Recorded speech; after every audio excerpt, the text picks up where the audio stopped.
Howie Roseman just made his first big mistake of the offseason, trading away Chauncey Gardner-Johnson. I'll tell you why that's not the right move coming up next right here on the Locked On Eagles podcast.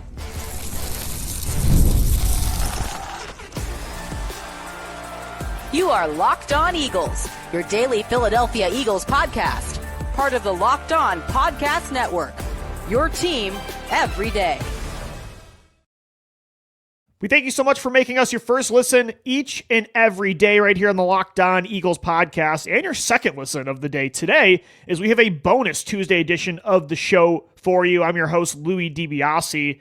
You know, there weren't many things that Howie Roseman could do this offseason that would upset me. After winning the Super Bowl, after building one of the greatest teams in NFL history, then extending Zach Baun's contract, like that was the one move I said would upset me. If he let Zach Baun go, that was the one thing that was a possibility that I could have expected this offseason that I just would not have agreed with. Anything else? Losing Josh Sweat, fine. Losing Milton Williams, fine. Losing Mekhi Becton, fine, whatever. Same with Darius Slay. Same with Isaiah Rodgers, Oren Burks. Pretty much all of the other free agents, you could let them go and I'd be okay. But Howie did something today that I just do not agree with. Trading Chauncey Gardner-Johnson to the Houston Texans, also sending a 6th-round draft pick to Houston for interior offensive lineman Kenyon Green, and a 5th-rounder in 2025. I'm not going to lie, I hate this move. This is one of the moves Howie could have made this offseason that would piss me off, and I am not happy that Chauncey Gardner-Johnson is no longer an Eagle, will not be with this defense that was number 1 in football last year, and a huge reason for this resurgence, this historical turnaround from 2023 to 2024, where you were a bottom-tier defense, and then you were the number 1 defense in football, and you won a championship. A main reason for that turnaround was the return of Chauncey Gardner-Johnson. I don't think it's a coincidence, and I'm not saying he's the sole reason for what happened in 2022 with this unit and 2024, but I don't think it's a coincidence. You added Chauncey to that unit in 2022. He was either number 1 or number 2 in interceptions that year, and you made the Super Bowl. He leaves for Detroit in 2023. Your defense is not nearly the same from an energy perspective, from a perspective of forcing turnovers. You were slower. You were less physical. You just had less attitude. I thought they were soft that year. Chauncey Gardner-Johnson comes back. Suddenly this defense has more swagger than any in football. He's back to getting turnovers, 6 interceptions this past season. I thought he was actually a more mature, vocal leader, and the Eagles were the number 1 ranked defense in football, and they won a championship. They made 2 Super Bowls with this guy, and then in between that, when he left, the defense had an incredibly bad regression. And again, it's not just Chauncey that made this defense historically good this year. There were so many reasons for the success of that team. It was, again, a perfect roster on both sides of the ball. But I saw what losing this guy did to this team in 2023, and I just think he is so crucial to this core. And I don't want to lose this player again. Again, he is so instrumental in so many ways. He's the energy of that defense. He's one of the main vocal leaders of that defense. I thought he really did mature in 2024. He was your best ball hawk. 6 interceptions now walking out the door again. He was more physical in run coverage this time around. I don't like it. I don't like it at all. I think you created a hole that didn't have to be there heading into this offseason. And again, my GM side of my brain understands his thought process. Like, getting into his brain, I can see what he was thinking. Chauncey did have a career year yet again in 2024. He's going to want a big payday soon. I mean, if you look at that money, I think he had guaranteed, $1 or $2 million, and the cap hits were very low. So contractually, it seemed like there wasn't a problem.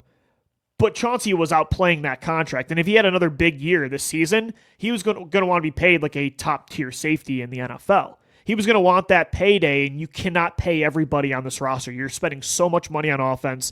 Eventually, yes, I get it. You got to pay Jalen Carter and Nolan Smith, and you paid Zach Baun. Eventually, you might have to pay Nakobe Dean if you want to do that. Quinyon Mitchell and Cooper DeJean. You do have to be proactive and think long-term about how you're spending your money on both sides of the ball. Not everyone can get a top 10 contract on this team. This is part of the reality of having one of the most perfect rosters in NFL history. So I understand that part of it, but I don't always think, and I'm not saying that they had to pay Chauncey that deal long-term, but I don't always think when you're a Super Bowl contender that quote unquote getting ahead of that future dispute and getting a late round pick now is better than just having that high level player for another year while you're trying to win another Super Bowl. Unless you know that guy will refuse to play on his current contract, which it sounded like, last week we heard a rumor that Chauncey wanted more money, and he tweeted out that that was not what he was talking about. He was actually referring to Darius Slay's leadership comments with his kind of cryptic tweet. So it sounded like he was going to be good to go this year and play on that contract for at least one more year. Again, I get it. You want a draft pick now, get a player that can help you for the future. But for me, I think having Chauncey Gardner-Johnson for one more year on this defense is more valuable than a 5th-round pick and Kenyon Green. And look, the Kenyon Green part of this, I also do understand. Like, this is a former 1st-round pick, 15th overall selection in 2022. The physical traits are there. He can be your new Mekhi Becton. Like, this is that project all over again. It's a player that was not good with the team that drafted him in Houston. He fell out of favor quickly because he's been terrible there, but he does have talent that made him a top 15 pick. Jeff Stoutland has an elite track record at turning these guys into studs. Mekhi Becton last year is the perfect example of that. He literally turned a player in Jordan Mailata that never played football before into one of the greatest players in the NFL. So I understand the idea of kicking the tires on a young player, a former 1st-round pick at a position of need, probably with Mekhi Becton going out the door. I understand that in the future you probably can't trade Chauncey Gardner-Johnson or you can't pay him, but I would have rather just had CGJ for another year than have a 5th-round pick and Kenyon Green for 1 year. That's the thing, is Kenyon Green is in a contract year as well. And I believe in Tyler Steen. So I know they should bring in competition for Steen, and Kenyon Green's going to be that guy, and he might even have a higher ceiling than Steen if Stoutland can fix this kid. But I just think CGJ was very, very instrumental to this defense in 2 Super Bowl runs of the last 3 years, and I just do not agree with, even again, if you weren't going to pay him long-term, getting ahead of that dispute, I don't always think is the right move if that guy's going to play on this contract. Like, I feel the same way about the Dallas Goedert situation. There's rumors he might be the next guy to get traded like this because the Eagles just will not give him a long-term contract at the age of 30. I would much rather sweeten the pot, give him some guaranteed money this year because there's nothing guaranteed left on one more year of his contract, get one more year of elite play out of Dallas Goedert when you're trying to win a Super Bowl. Again, you don't always do that. Like, yes, you try to be proactive and get ahead of things a year too early rather than a year too late most of the time. But again, the Eagles are in a unique circumstance where they're trying to compete for Super Bowls every single year. So I'd rather have Chauncey Gardner-Johnson for, even if it's just one more year. I'd rather have Dallas Goedert for one more year than get a 4th or 5th round draft pick. Now, if Kenyon Green becomes a stud right guard this year and they get a good player in the 5th round, and again, that's probably better than Chauncey for a year. But they're both kind of rentals because you're not going to pay Kenyon Green next offseason anyway. If he blows up, it'll be the same situation as with Mekhi Becton. You can't pay 5 offensive linemen top 10 money. So of CGJ and Kenyon Green, who would I rather have as a rental in 2025?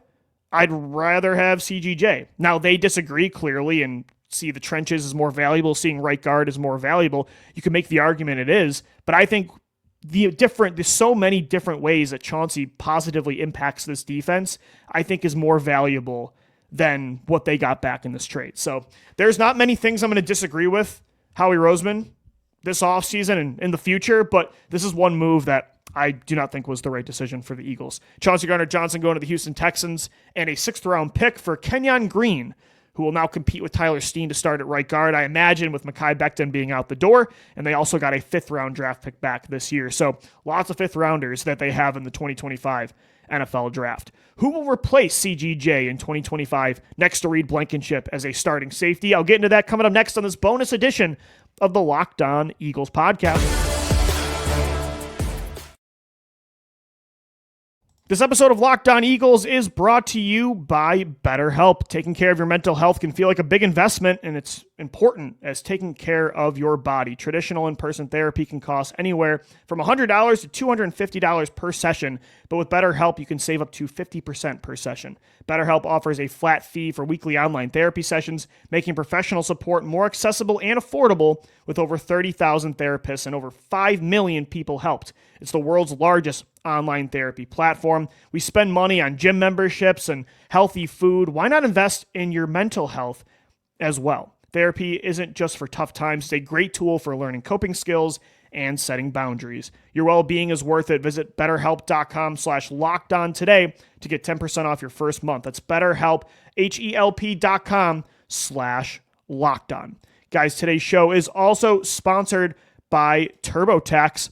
Taxes, they were waiting and wondering and worrying if you were going to get any money back, and then waiting, wondering, and worrying some more. Now Taxes is matching with a TurboTax expert who can do your taxes as soon as today. An expert who gives your taxes their undivided attention as they work on your return, while you get real-time updates on their progress so you can focus on your day. An expert who will find you every deduction possible and file every form, every investment, everything with 100% accuracy. Also, you can get the money back guaranteed. No waiting, no wondering, no worries. Now, this is Taxes. Get an expert now on TurboTax.com. Only available with TurboTax Live full service. Real-time updates only in iOS mobile app. See guarantee details at TurboTax.com/guarantees. All right, so the Eagles kind of shocked the NFL world today, shocked their own fan base, trading away Chauncey Gardner-Johnson after an incredible year, helping the Eagles win a Super Bowl in 2024, going to Houston for a fifth-round draft pick and Kenyon Green. I'm not a fan of this move. Again, I think they created a hole here. I think that being reactive rather than proactive at safety has hurt this defense in the past. Settling for like an Anthony Harris in 2021 held this defense back in 2022. They almost went into the season with Jaquiski Tartt as a starter. Luckily got Chauncey at the last second with a trade before the season started. They kind of just, though, figure it out as they go at safety. And it worked with CGJ, but it did not work the year before with Anthony Harris. It did not work in 2023 when you had, Terrell Edmonds, and then you traded for Kevin Byard at the deadline. That did not work. Then you brought CGJ back, and boom, that was a strong suit of this defense again. I'm not saying the regression that happened in 2023 is going to happen again with CGJ out the door. Like, you have way more talent this time around in the secondary at linebacker as well. Zach Bond is back, but I do think that Chauncey is so valuable to this defense, and he's not just easily replaceable. Again, yes, you have the secondary talent. Vic Fangio can really develop talent at every position very well. But I don't want to say CGJ is just this plug-and-play type of player. I think you could make that argument about somebody like Reed Blankenship, but I'm not going to say that about CGJ. Like, his attitude, his energy, his leadership is unique. He's one of the best ball hawks in football. 6 interceptions in 2 of the last 3 years, in both years that he was with the Eagles. Like, that's not somebody that's just easily replaceable. There are other options, though. What is the Eagles' plan now that CGJ is gone? It does really sound like they want to give Sidney Brown a chance. The chance that Keely Ringo's probably going to get, that Moro Ojoma's going to get, that Jalix Hunt's going to get, that a lot of the young players got last year. It's a massive offseason for Sidney Brown. Like, they want to see what this kid's got. He has tremendous physical ability. He is so fast, flying sideline to sideline. His hit power is extremely impressive. He does have coverage ability. The raw traits are there. He did still seem a little out of control last year, though, over pursuing, bad tackling angles, had some missed tackles. Vic Fangio did not trust him. Tristan McCullum was actually playing over him at times when they came in as a third or fourth safety for backup reserve duty. So, at the same time, Sid's going to get that chance to maybe be that guy next to Blankenship this year. It's a huge offseason for Sidney Brown. I'm a fan of him. I believe in him. I would like to see him get that shot. Over Chauncey Gardner-Johnson staying no, but I do think that would be the plan I prefer. I do hope they don't bring in a stopgap older player like, let's not do the Justin Simmons talk all summer again. I'd like to avoid that. I do think they'll look at a safety in the draft. I do think that's a possibility. even if they like Sidney Brown, let's say a Mekhi Starks from Georgia or a Nick Emenwari from South Carolina start falling down the board. Maybe they get into the 20 to 32 range. I don't know if either will be there at 32. Maybe one will. So I think that's in play for the first round pick. Maybe a small trade up happens. Like I'm targeting the Minnesota Vikings as a team that you could trade up with that's still in the 20s, but it's a smaller trade. They only have 4 draft picks this year. Maybe a small trade up for a Mekhi Starks or a Nick Emenwari is on the board, or you take another kid in the second or third round. I think that's a possibility. It is a good safety class this year in the draft. These are all options that I like better than in the past, just figuring it out with Anthony Harris, these Band-Aids of Jaquiski Tartt and Kevin Byard, Terrell Edmonds. Like, that just doesn't work. So I hope that is the idea, that they really do give Sidney Brown that full chance, that real opportunity, or maybe they don't want to do a huge contract for a safety, and that's why they let CGJ go, but maybe they're still willing to invest an early pick in one with a day 1 or early day 2 selection. I just don't think that you be reactive with this position again. I just don't want this to be a hole that we still are asking in August, September, October, like, hey, what are they doing at safety? Like, what's going on there? I just hope we avoid that kind of future like we've had to deal with in the past. So I'm not a huge fan of this trade, but overall, I still think this Eagles team is in really good shape, and there's still work to be done. It's a long offseason, still a lot of moves that can be made in free agency. Howie's already made 2 trades. He could make another one. The NFL draft is next month, so I'm not panicking, but in a vacuum, this move specifically, even if you can understand some of the thought process, some of the logic, I still don't agree with it. I don't think they're better today than they were yesterday with Chauncey Gardner-Johnson not on this team. So that's how I feel about it. Wanted to do a bonus show for you guys so you could get my full thoughts. I'll have another show for you tomorrow morning as well, getting into this trade and whatever else the Eagles do on a crazy second day of NFL free agency. Thanks for making Locked On Eagles your first listen each and every day. Thanks as always for downloading, watching, and listening, and let's go Birds. Fly, Eagles, fly.